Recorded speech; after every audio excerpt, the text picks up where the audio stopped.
Well, I guess if you think about it, many successful couples, they don't have to work and be together 24 hours a day, Yes. which sounds like that's when you were initially doing all the performances.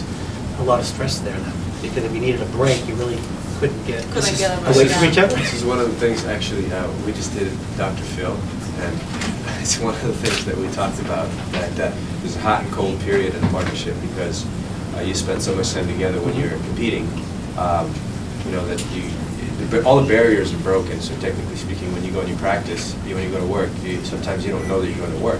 Right. And you feel like it's a personal relationship, and it snowballs, especially in something as emotional as dancing. So that's one of the reasons that we obviously stopped competing and we went into a show like this, because we wanted to separate our private life from the professional life.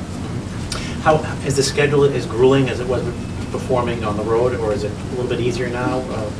Being Very, very different, because right now maybe our practices or training sessions are not as intense, but there are other pressures coming in. There's a pressure of doing your best, training the celebrity. There's a pressure of performing in front of 20 million people. There's a pressure of being in the public eye and being criticized all the time. So the whole, you know, and as you mentioned before our interview, you asked us, do we do a lot of those? Well, during the show, we certainly do a lot of interviews, and it's part of our job.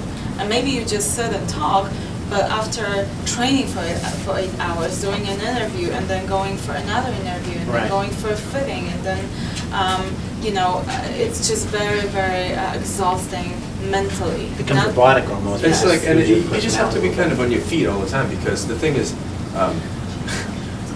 in real life, when you say you like someone, it doesn't mean you don't like someone else. In Dancing with the Stars terms, if I say I like Maya's dancing, that people are implying, well, does that mean you don't like Donnie's? Right. So it's one of those things that you have to be careful what you say, and that's why you always have to be always on your toes. You can't polarize the audience, and that's hard to do. So, looking at your bio before we set this up, I noticed that you started dancing at the age of 11. What drew you to dancing? Why not do something else? Astronaut, anything like that? That's what I wanted to do. No, he wanted to be a soccer player. A soccer playing astronaut. That's a good combination. Rocket Man, all right. But what drew you to dancing? Well, basically, the fact that it was ballroom dancing was a pure accident.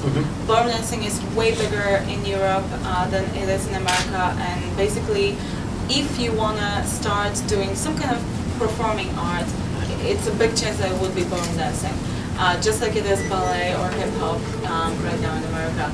So why dancing though is because since I was little, my mom would tell me stories how I would dress up in little dresses and tie scarves around my forehead and on my wrists and dancing in front of the mirror. So I would always be interested in this kind of thing. I would always perform, always try to love the music, and every time I would hear music, I wanted to move. So it was kind of natural that I wanted to take it to another level.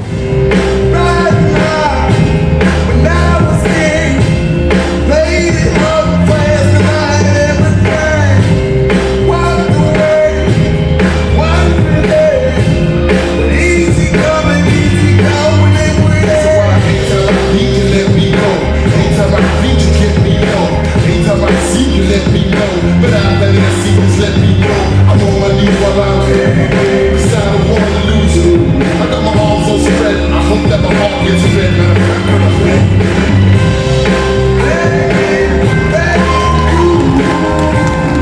put your loving hand out, baby.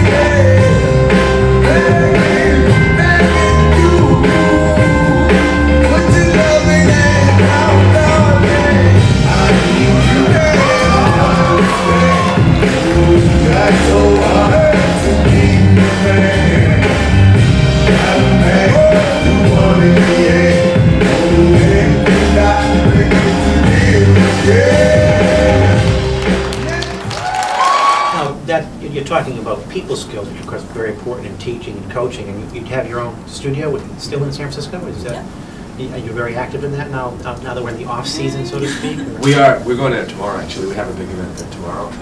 but it's a kid's school. So So we're in Boston right now, so you guys tomorrow. tomorrow morning, Okay. after this event, You're flying tomorrow out? morning we fly out. We have another event tomorrow night. But that's at our Okay. school, and it's one of those things that we judge, and we're going to talk to the kids a little bit, and we're Great. going to do a little performance. But basically, the whole idea is that we try to bring out the best quality dancing up in San Francisco. So those kids are quite dedicated. We have a lot of them, and I think we formed a really interesting culture there for the last 15 years and developed very well.